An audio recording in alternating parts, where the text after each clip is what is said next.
কি ভুলিতে পারি বিকালবেলা আবার এই ডেক্সিডের মধ্যে ওই শহীদ মিনারের মধ্যে দাঁড়াইয়া বাংলাদেশ থেকে বেশি দূরে নাই পার্শ্ববর্তী রাষ্ট্র হিন্দি সিনেমার বিভিন্ন ধরনের গান বাজায় দিল তো পাগল হে দিল দি বানা হে, জোরে বলেন ঠিক কিনা? সকালবেলা বলল 21শে ফেব্রুয়ারি, আমি কি ভুলিতে পারি? সন্ধ্যা হতে না হতেই ওই স্থানের মধ্যে পোল্টি মাইরা হিন্দি গান বাজায়, জোরে বলেন ঠিক কিনা? তাহলে বাংলাদেশে হরেক রকমের রোগ ধরতে বড় মুশকিল, জোরে বলেন ঠিক কিনা? আরে 21 এলে বাংলা গানের প্রেম যে ওঠে জেগে, অন্য মাসে হিন্দির ঠেলায় বাংলা যে যায় ভেগে। প্রতিশ্রুতির ঝুলি নিয়ে নির্বাচনের আগে ভোট ফুরালেই অশ্বডিম্ব জোটে সবার ভাগে। এই তো হলো বাঙালিদের বাংলা প্রেমের গান, বেশি উচিত কথা কইতে গেলে দেখায় লাল দালান। এ মুসলমান ভাইরা রে আমার, আজকে এই টুপিওয়ালারা পাগড়িওয়ালারা উচিত কথা বলার কারণে আজকে শত শত ওলামায়ে কেরাম আজকে লাল দালানের ভিতরবন্দি কথা বলেন ঠিক কিনা? আমি আপনাদেরকে একটা কথা স্পষ্টভাবে বলতে চাই, আজ থেকে কয়েক বছর আগে সারা বিশ্বের মধ্যে একটা ভাইরাস ছড়াইছিল, এই ভাইরাসের নাম হইল গিয়া করোনা। জোরে কোন কি না?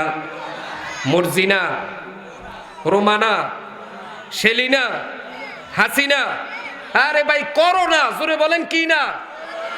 মুসলমান ভাইরা রে আমার, এই যে করোনা আসছিল, করোনা এমন একটা ভাইরাস ছিল যেটা চোখে দেখার মতো কোনো রোগ নয়। এই করোনা আসার পরে আমরা দেখতে পেয়েছি যেই মা 10 মাস 10 দিন সন্তানদের গর্ভের মধ্যে লালন করেছে, ছোট্ট থেকে নিয়ে যুবক হওয়ার আগ পর্যন্ত সন্তানটারে আদর করেছে, একটা রাত্র সেই সন্তানকে ছাড়া ঘুমাইতে পারে নাই। আহারে মুসলমান ভাইরা রে আমার, অদৃশ্য একটা ভাইরাস আসার পরে আমরা দেখতে পাইলাম যেই মায়ের সংবাদ শুনছে সঙ্গে সঙ্গে করোনা হয়েছে, ওই সন্তান ওই মায়ের কাছে আর যায় নাই, কথা বলেন ঠিক কিনা? আমরা দেখতে পাইছি এমনও পিতা আছে যেই সমস্ত পিতাগুলো হাসপাতালের বেডের মধ্যে একা একা কাতরাইছে, যেই সন্তানকে মানুষ করার জন্য জীবনের সর্বস্ব ত্যাগ কইরা দিয়া ওই পিতা সর্বোচ্চ ত্যাগ কইরা দিয়া সর্বশেষ হয়ে গেছে। ওই পিতা করোনা যখন আক্রান্ত হয়েছে, ওই পিতার কাছে সন্তান যায় নাই, কথা বলেন ঠিক কিনা? তুমি আপনি মনে করেন ওই করোনার সময়ে আমি দেখতে পাইলাম সারা বিশ্বের মধ্যে যতগুলো দেশ আছে সমস্ত দেশের চাইতে আমার বাংলাদেশকে আল্লাহ বহু পরিমাণের ভালো রাখছে, কথা বলেন ঠিক কিনা? বাংলাদেশের মুসলমান খুবই কম মরছে, কথা কন না কে? কেন জানেননি? আপনি কি মনে করেন 15-20 টাকা দামের একটা মাস্ক লাগাইয়া ডেটল সাবান দিয়া হাত ধুইয়া লাইফবয় সাবান দিয়া হাত ধোয়ার কারণেই বুঝি করোনা থেকে মুক্ত পাইছেন? আরে না না না, ও মুসলমান, তোমার মতো আমার মতো নামদারি মুসলমানের জন্য আল্লাহ করোনা থেকে এই বাংলাদেশকে হেফাজত করে নাই। এই যে মাদ্রাসার মধ্যে তাকায় দেখেন, করোনার সময় এই মাদ্রাসার ছাত্র কিন্তু হিফজুল কোরআন বিভাগগুলো কিন্তু চালু ছিল, ঠিক কিনা জোরে কোন? রাত্রিবেলায় তুমি আমি যখন কিনা কনকনে শীতের মধ্যে লেপের নিচে কম্বলের নিচে শীতের তাড়নায় যখন কিনা ঘুমায় থাকি, আহারে এই দারুল ইরশাদ মাদ্রাসার ছাত্রদের দিকে তাকায় দেখবেন ছোট ছোট নাবালেগ শিশু বাচ্চারা রাত্রিবেলায় ঠান্ডা পানি দিয়ে ওযু কইরা তাহাজ্জুদের নামাজ আদায় কইরা আসমানের মালিকের কাছে 2টা হাত তুইলা মালিকরে ডাক দিয়া কয়, ও মালিক,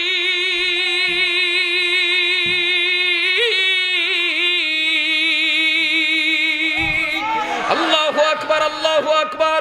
এই ছোট্ট ছোট্ট শিশুরা তাহাজ্জুদের নামাজ আদায় কইরা মালিকরে ডাক দেয়া কয়, মালিক রে, আমার দেশের মুসলমানদেরকে তুমি করোনা থেকে মুক্ত দান করো, তাদের সবাইকে বিপদ আপদ থেকে হেফাজত করো। আমি তো মনে করি এই ছোট ছোট নাবালেগ কোরআনের পাখিদের দোয়ার বরকতের কারণে আল্লাহ বাংলাদেশের মুসলমানদেরকে করোনা থেকে হেফাজত করছে, ঠিক কিনা জোরে কর? আজকে যাদের কারণে সিন্নি খাইলা মোল্লা চিনলা না, ও মুসলমান, আমি নিজে সাক্ষী। করোনার সময় আমরা টুপিওয়ালারা যদি তোমাদেরকে ধইরা ধইরা গোসল না করাইতাম, তোমাদেরকে ধইরা ধইরা যদি তোমাদের দাফনের ব্যবস্থা না করতাম, সেই দিন বেশি দূর নয় তোমাদের লাশগুলোকে কুকুর আর বিলারের রাস্তার মধ্যে খাইতো, জোরে বলেন ঠিক কিনা? নিজের জীবনকে বাজি রেখে উলামায়ে কেরামরা তোমাদেরকে সহযোগিতার হাত বাড়ায় দিছে। এই দেশের মধ্যে উলামায়ে কেরামদেরকে তোমরা মূল্যায়ন করো না। আজ বুঝবা না, বুঝবা কাল, তখন খালি হাতাই বা কপাল। জোরে বলেন ঠিক কিনা?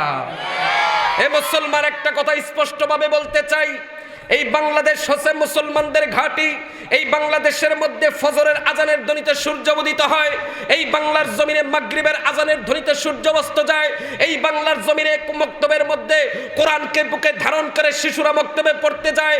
এই বাংলার জমিনের মধ্যে লক্ষ লক্ষ মাদ্রাসা রয়েছে। এই বাংলার জমিনের মধ্যে লক্ষ লক্ষ হাফেজে কোরআন রয়েছে। এই বাংলার জমিনের মধ্যে লক্ষ লক্ষ আলেম ওলামা রয়েছে। এই বাংলার জমিনের মধ্যে লক্ষ লক্ষ হাফেজে কোরআন রয়েছে।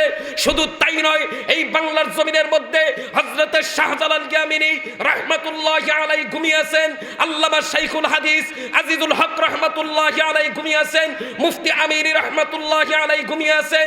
এই বাংলার জমিনে চরমনাইর কুতুব আল্লামা ফজলুল করিম রাহমাতুল্লাহি আলাইহি ঘুমিয়ে আছেন। সুতরাং বাংলার জমিনে দাঁড়িয়ে কোরআনের বিরুদ্ধে, আল্লাহ এবং আল্লাহর রাসূলের বিরুদ্ধে, ইসলামের বিরুদ্ধে যারা চোখ তুলে তাকাবে, আমরা মুসলমান তাদের চোখকে উপরে ফেলতে দ্বিধাবোধ করব না, দ্বিধাবোধ করব না, দ্বিধাবোধ করব না।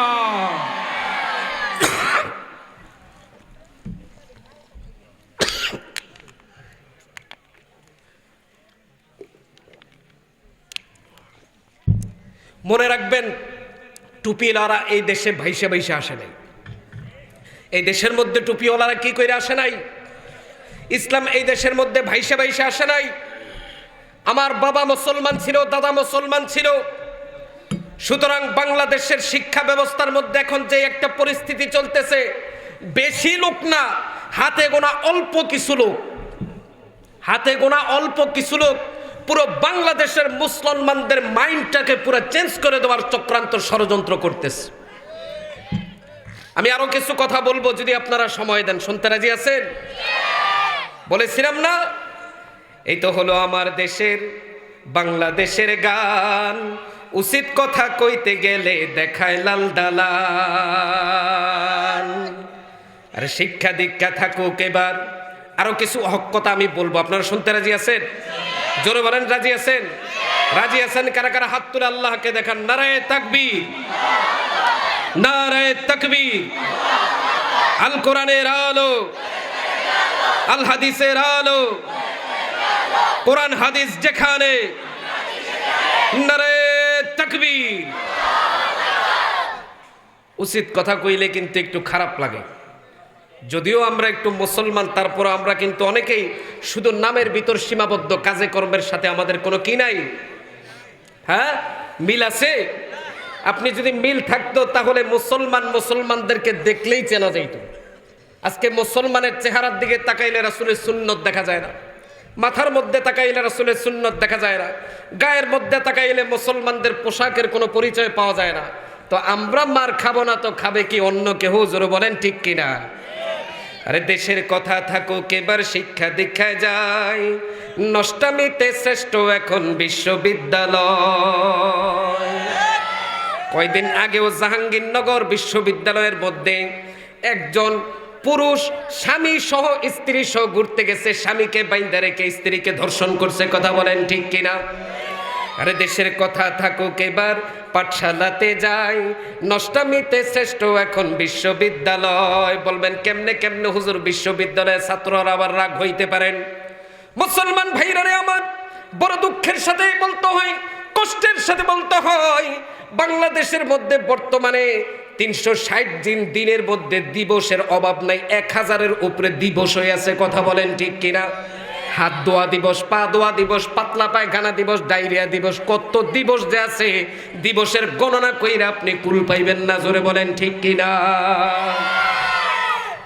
মুসলমান ভাইরা রে আমার, এই দেশের মধ্যে ওই বিধর্মীদের সাথে মিল রেখে একটা দিবস পালন করে, যেটার নাম হইল হলিডে। আছে না নাই? আবার র্যাক ডে আছে না নাই? ও মুসলমান, বড় দুঃখের সাথে বলতে হয়, বাবা রিক্সা চালাইয়া মাথার গামকে পায়ের মধ্যে ফালাইয়া সন্তানদের স্কুল কলেজের মধ্যে পাঠায়, আর সন্তান গেঞ্জির মধ্যে লেখে আই লাভ ইউ, তোমারে ছাড়া আমি বাঁচবো না। সন্তানের বাবা যদি জানতে পারে, মাথার গাম পায়ে ফেলাই আজকে আমার সন্তানকে এই শিক্ষা দেওয়া হইতেছে, ওই সন্তানকে কোনোদিন কোনো পিতা স্কুলে ভর্তি করাইতো না। ঠিক কিনা জোরে কর।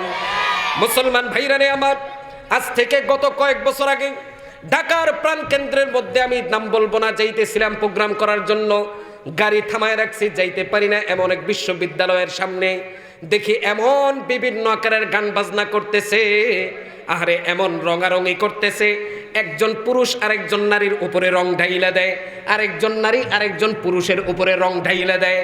তখন চিন্তা করলাম এইটার নাম নাকি বিশ্ববিদ্যালয়, যে বিশ্ববিদ্যালয়ের মধ্যে কোনটা ছাত্র এবং কোনটা ছাত্রী, কোনটা শিক্ষক এবং ছাত্রের মধ্যে কোনো তফাৎ করা যায় না।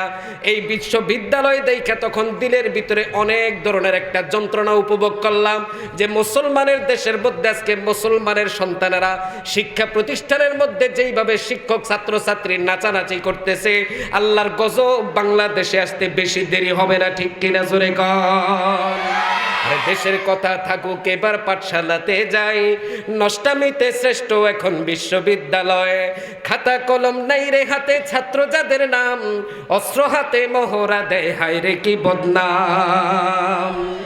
আরে স্যার বলেছে প্রগতিশীল হতে হবে ভাই, নাস্তিকতা ছাড়া কি আর মডার্ন হওয়া যায়? প্রগতিশীল সাজে নাস্তিকতা বর্তমানে একটা মডার্ন হয়ে গেছে। দেখেন না, যখনই যে ভাইরাল হতে চায় মনে করে টিভির পর্দার সামনে, ফেসবুকের সামনে আইসা আল্লাহ এবং আল্লাহর রসুলের বিরুদ্ধে, ইসলামের বিরুদ্ধে বললেই ভাইরাল হয়ে যায়। ঠিক কিনা জোরে কন। ও মুসলমান ভাইরা রে আমার, আজ থেকে কয়েক বছর পূর্বে এই বাংলাদেশ থেকে ইসলামকে সরায় দেওয়ার ষড়যন্ত্র চলছিল, রাষ্ট্রধর্ম ইসলাম থেকে বাদ দিয়ে চাইছিল, নাম তার টাকলু, আছে না নাই? দেখেন আল্লাহ কি পরিমাণের ব্যবস্থা, আযাবের ব্যবস্থা করছে। ইসলাম সরাইতে যাইয়া সে নিজে সইরা গেছে, এমন অপদস্থ আল্লাহ করছে, নিজের মেয়ের সামনে মুখ দেখাইতে পারে নাই। কথা বলেন না কেন? এক জায়গায় বসছে, ফ্যান হইল উপরের মধ্যে 10-12টা, কোনো ফ্যান পরে নাই, হের মাথার উপরে ফ্যান পইরা মাথাটা ফাইটে গেছে। পরে সংবাদ শিরোনামে হিসাব বলে, আমি যে জায়গার মধ্যে বসেছিলাম সবগুলো ফ্যান ঠিক ছিল, কিন্তু আমার মাত্র উপরে ঠুস করে পড়ে গেছে। এটা তো পরে নাই, এটা তোর দুনিয়াতে একটা ফেরাউন নমরুদরে যেরকম জুতা দা বাইরাইছে, তোরে ফ্যানের জীবন নাই, এই জড় পদার্থ ফালায় তোরে উচিত শিক্ষা দিছে। দেখ মায়ের মাত্র দুনিয়াতে শুরু, কবরে যাইবি আর খালি শুরু হইব। কথা কন নাকে? কথা ঠিক না বেঠে? আরে খাতা কলম নাই রে হাতে, ছাত্র যাদের নাম, অস্ত্র হাতে মহড়া দেয়, হায় রে কি বদনাম। স্যার বলেছে প্রগতিশীল হতে হবে ভাই, নাস্তিকতা ছাড়া কি আর মডার্ন হওয়া যায়? থাকতে হবে কয়েকখানি ফ্যান্সি ডিলার ফ্রেন্ড, বান্ধবী না থাকলে তুমি কেমন স্টুডেন্ট। কথা বুঝেন নাই? মুরব্বীরা না বুঝলেও বর্তমানে ইয়াং পোলাপান যুবকরা ভালো বুঝছে। কয় কিরে তোর গার্লফ্রেন্ড আছে? কয় নাই। কয় তাইলে তুই এতিম। কথা কন নাকে? ফেন্সিডিলের বোতল যদি হাতের মধ্যে না থাকে, কয় বর্তমানে তো তুই কোনো স্ট্যাটাসই বুঝোস না, তুই তো এখন পর্যন্ত কোনো আইডলই হতে পারস নাই। ফেন্সিডিলের বোতল আর গার্লফ্রেন্ড কয়েক খালি থাকতে হবে। গার্লফ্রেন্ড বুঝেন? বান্ধবী। কি আপনি আপনার সন্তানকে পড়ালেখা করান স্কুল কলেজের ভিতরে, আপনি বান্ধবী পাতনের লেগা, গার্লফ্রেন্ড রাহনের লেগা, এটা কি আপনি চান? কথা কন নাকে? আপনি চান? আল্লাহ আমাদেরকে হেফাজত করুক, জোরে বলেন আমিন। আরে থাকতে হবে কয়েকখানি ফ্যান্সি ডিলের ফ্রেন্ড, বান্ধবী না থাকলে তুমি কেমন স্টুডেন্ট। এই তো হলো আমার দেশের শিক্ষা প্রতিষ্ঠান। আরে ভাইবা দেখো কোথায় দিলা তোমারই সন্তান। বাবা দরকার আছে না নাই? ও মুসলমান, আজকে বড় দুঃখের সাথে আক্ষেপের সাথে বলতে হয়, মাথার ঘাম পা পর্যন্ত ফেলে একটা সন্তানকে মানুষ করার জন্য দেশে বিদেশে পর্যন্ত একজন পিতা পরিশ্রম কইরা পাঠায়। সর্বশেষ আমরা দেখতে পাই ওই সন্তান যখন কিনা বড় হয়ে বিভিন্ন ধরনের ডিগ্রি অর্জন করার জন্য বিদেশের মধ্যে যায়, বাবা যখন দেশের মধ্যে থাকে, ওই বাবা যখন কিনা ইন্তেকাল করে, সন্তানকে ফোন দেয়, তোমার পিতা ইন্তেকাল করে দুনিয়ার জমিন ছেড়ে অন্ধকার কবরের পথের যাত্রী হয়ে গেছে। সন্তান বলে যেইটা চলে যাওয়ার চলে গেছে, আমার আসার কোনো টাইম নাই, বাবার লাশটা আঞ্জুমান মফিদুলের মধ্যে পাঠায় দাও। জোরে কোন ঠিক কিনা? আমি এমনও দেখছি সারা বাংলাদেশের বড় বড় ডিগ্রি অর্জন করা শিক্ষিত বলা লোক যারা আছে তাদের পিতা মাতার স্থান আজকে বৃদ্ধাশ্রমের ভিতরে। কথা বলেন ঠিক কিনা? ও মুসলমান, পায়ে হাত দিয়া বইলা যাই, আজকে তোমার আমার সন্তানটারে যদি এই মাদ্রাসার মধ্যে দারুল ইরশাদের মধ্যে পড়াইতাম, তোমার লক্ষ লক্ষ টাকা দিতে না পারলেও অন্তত পক্ষে তোমার মৃত্যুর আগ পর্যন্ত পা থেকে মাথা পর্যন্ত তোমার খেদমত করত। কথা বলেন ঠিক কিনা? অন্তত পক্ষে এটা গ্যারান্টি দিয়ে বলতে পারি ওই সমস্ত বড় বড় শিক্ষিত ওয়ালা লোকের মতো তোমার মতো আমার মতো পিতা এবং মাতার স্থান বৃদ্ধাশ্রমের মধ্যে কোনোদিন হইতো না। ঠিক কিনা? জোরে কর মুসলমান ভাইরা রে আমার। একজন পিতা মাতা তো তখনই ধন্য সে যখন চিন্তা করে আমার সন্তানটা বড় হইয়া আমার মৃত্যুর পরে মানুষের সামনে দাঁড়াইয়া আমার জানাজার নামাজটা পড়ায় শেষ বিদায়টা আমারে দিবে। ওই পিতা এর চাইতে বড় পাওয়া দুনিয়ার জমিনে আর কোনোটা হইতে পারে না। ঠিক কিনা? জোরে কর। এত কিছুর প্রতিফলন কেন? আজকে কোরআনের সাথে আমরা লাগি না, কোরআনের সাথে আমাদের সম্পর্ক নাই, কোরআনের সাথে আমাদের পরিচয় নাই। এই কোরআন কি জন্য নাজিল হয়েছে, কোরআন কেন আল্লাহ পাঠাইছে, এই সম্বন্ধে আমাদের ধারণা নাই। ঠিক কিনা? জোরে বলেন, কথা বলেন না কেন? মুসলমান ভাইরা রে আমার, আপনি যদি কোরআনের পরিচয় জানতে চান, কোরআনকে আপনি জিজ্ঞাসা করলে কোরআন আপনারা আমার উত্তর দিয়ে দিবে। কোরআনরে যদি আপনি জিজ্ঞাসা করেন, ও কোরআন তোমার বাড়ি কোথায়, তুমি ছিলে কোথায়, কোরআন স্পষ্টভাবে আমার আপনারে জানায় দেয়, বাল হুয়া কুরআনুম মাজিদ